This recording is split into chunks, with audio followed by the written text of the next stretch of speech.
Assalamualaikum warahmatullahi wabarakatuh. Akkam jirtu nagaya fayyada dihada.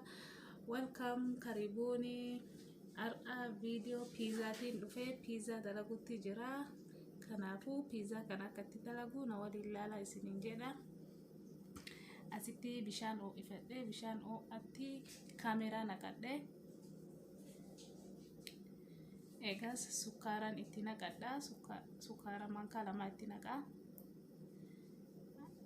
Debi'ee zayitii itti naqadha. Zayitii manka lama itti naqadha. Egas akkanatti mara walitti mix godhe qadaade daqiiqaa 15 kaaya. Kuno daqiiqaa 15 booda akkana jira. Baay'ee jira. Amma harcee itti naqadha. Harcee kubbaayyaa lamatti naqa. Harcee daabboo. Egas akkanatti qamashaa bishaan suutaan bishaan kubbaayyaa gimmaashaa marat walii galatti itti naqee kanaafuu suutaan bishaan itti naqadhe. Egas akkanatti qamashadha. Haga qamashaan akka gaarii wal naasee nutti. Egas akkanatti qamashadhee booda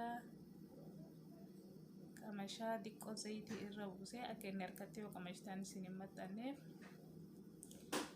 Egas akkanatti qadaadadheetiin lafa kaayaa sa'a takkaaf haga inni bukaa'u akkasitti qadaadee lafa kaayaa sa'a takka booda kunoo bukaa'ee jira qamashaanii.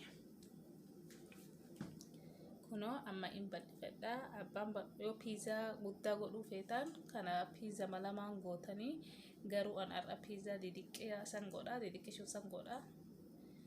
Maal jennaan ijoolleen martuu waan adda addaa irratti naqatu barbaadatanii kanaafuu akkanatti didiqqeessee ijoollee baddaa namuu waan isaan barbaadaniin irratti naqaaf jechuudha.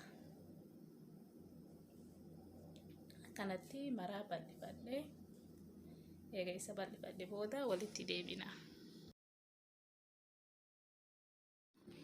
Warri channel kana subscribe na gootan galatoomaa hedduu galatoomaa isin jedha. Warri hin godhinis subscribe na godha. Turbaanitti at least guyyaa takka lama video haarawaan isinii dhufa. Kuno maraa bal'ifadhee jira akkanatti.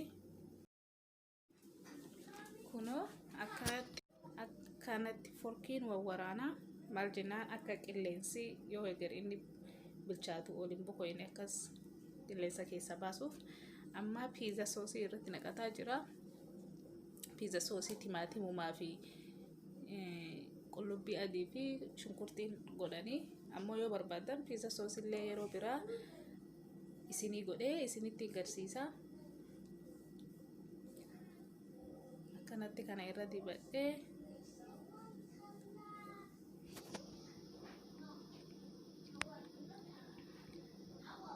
eegas ammoo deebi'eetiin chiizii irratti naqa.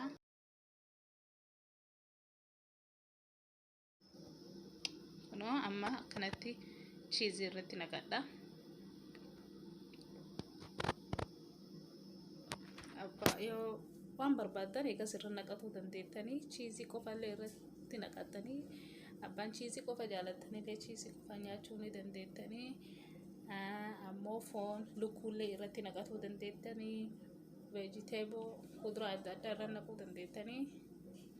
An ar'a timaatimaa fi shunkurtimaa fi qaaraa bifa kana ciree irratti naqee akkasitti namuu kanneen irra naqattanii. Egas oovena kiyya 400tti oo'isee daqiiqaa 15f oovena jala kaahaa. Daqiiqaa 15 booda kana jira kunoo bilchaate. Kanaafuu dhihaadhaa galatoomaa subscribe godhuun aan dagatinaa. Nagaa keessanaa tura.